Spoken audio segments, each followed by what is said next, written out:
don't think anybody would doubt that Brayden Yager has a better chance to improve in every way if he'd be spending the coming winter in Wilkes-Barre rather than back in Moose Jaw, but that's just not how it's going to be. Good morning to you. Good Monday morning. I'm Dejan Kovacevic of DK Pittsburgh Sports. This is Daily Shot of Penguins. It comes your way bright and early every weekday if you're into football and or baseball. I also offer daily shots of Steelers and Pirates in the same place that you found this. Isn't it weird to be discussing an actual prospect in this system? I just have to throw that out there first. Like, it would almost feel in doing this program that any time I would bring up some younger talent, whether it was here or in Canada or in Europe, that I was forcing the issue because I didn't actually believe that they'd have a chance to make it to Pittsburgh. Even in the case of Sam Poulin, a first-round pick, just never really felt like, he's definitely on the way. Yager, he is.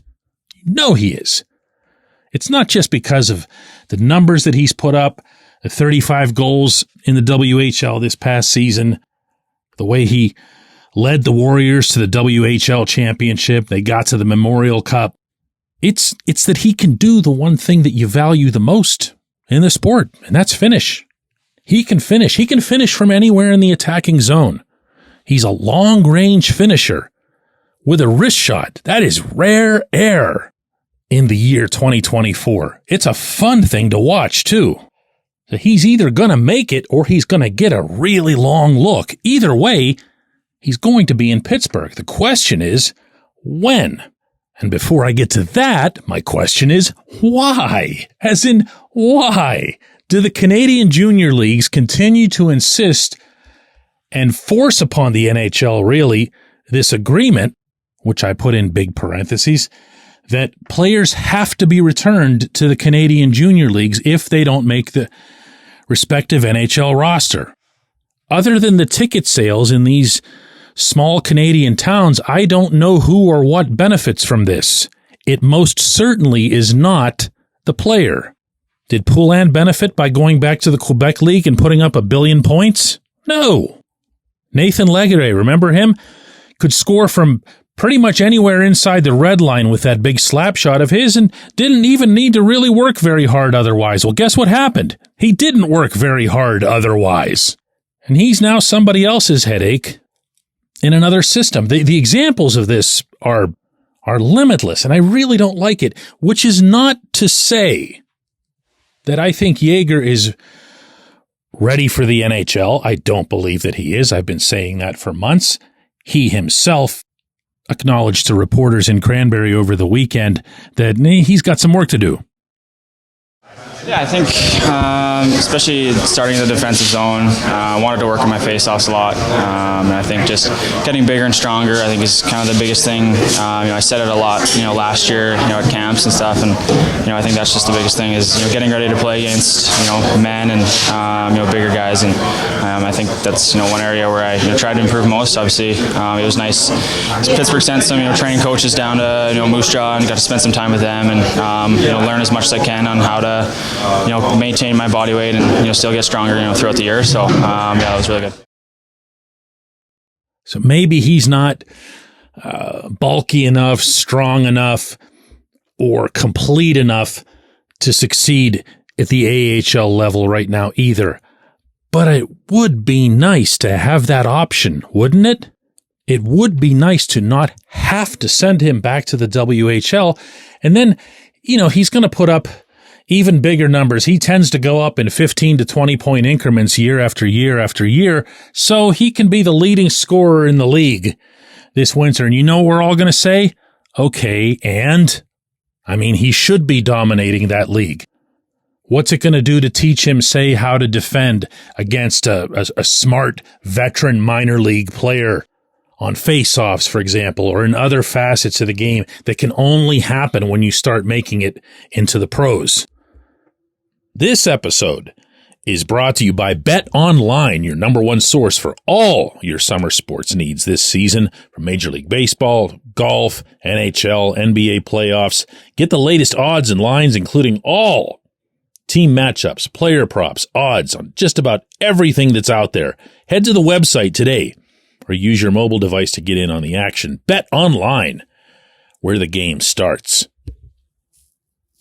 What about the first time? He's not the biggest dude. The first time he gets knocked on his rear end or shoved around or worse, how's he going to respond? Is he going to respond? He's been the WHL's most gentlemanly player the past couple of years. Well, guess what? The AHL is not the most gentlemanly league. It's going to happen. You just watched it happen for years to Jake Gensel, night after night after night. Yager's a couple inches taller than that, but he needs to fill out, and he needs to toughen up. I'm not saying that as a knock on him. He needs it as much as anybody needs it once they start getting paid to do this. So what my hope is for Yager in the upcoming training camp, and of course, for whatever it's worth, in the ongoing development camp and the scrimmage that'll be coming up Wednesday, is to show legit advancement in areas other than the scoring. Yeah, you want him to score. It's what he does. And you want him to score against some of the better prospects around. And then, of course, once he gets into the main camp against actual NHL players and NHL goaltenders. But you want to see that 200-foot component come in. I'm on the record as saying I don't know that he'll stay at center when he becomes a pro, but he'll still need that trait to play at the top level. And instead, he's going to go back to Moose Jaw. When we come back, J1Q.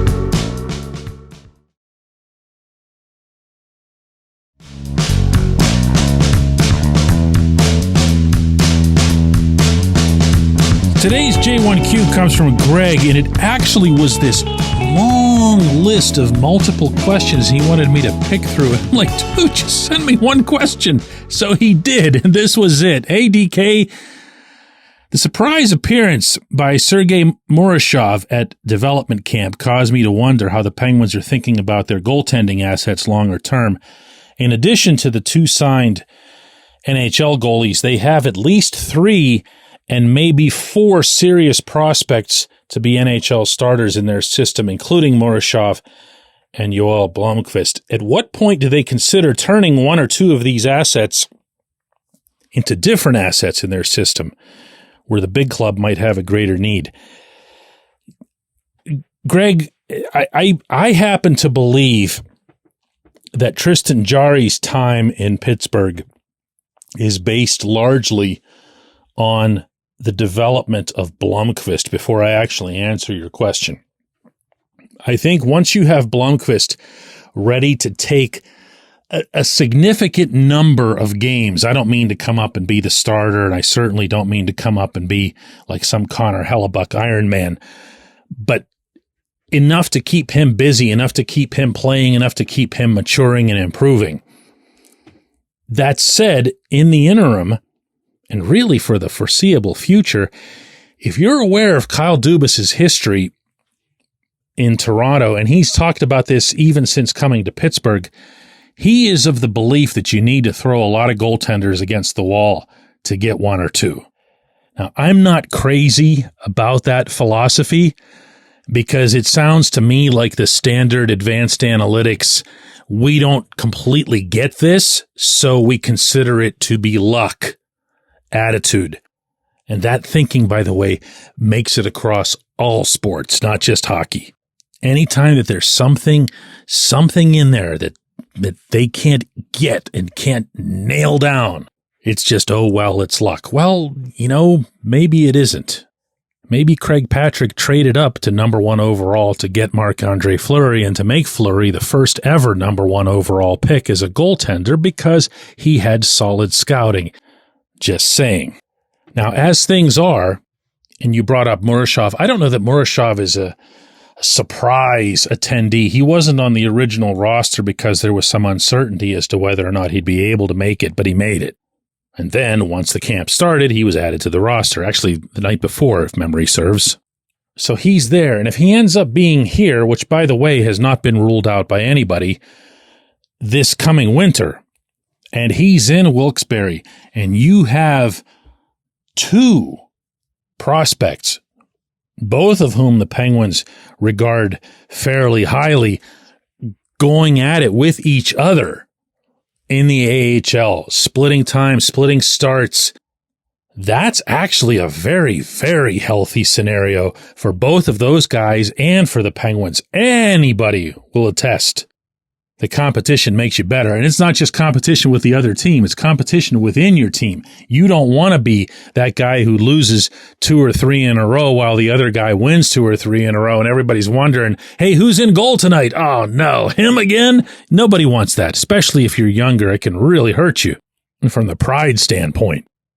But that said, and to go back to your original question, Greg, the stance of this GM doesn't lead me to believe that he would be trading from the bottom. In other words, that he would be trading prospects, goaltending prospects for position player prospects. If somebody's going to get traded out of this scenario that we're talking about, I'm going to continue to insist that it'll be Jari, in large part because of the cap savings. I appreciate the question and all of the other questions, and I appreciate everybody listening to Daily Shot of Penguins. We're going to do another one of these tomorrow.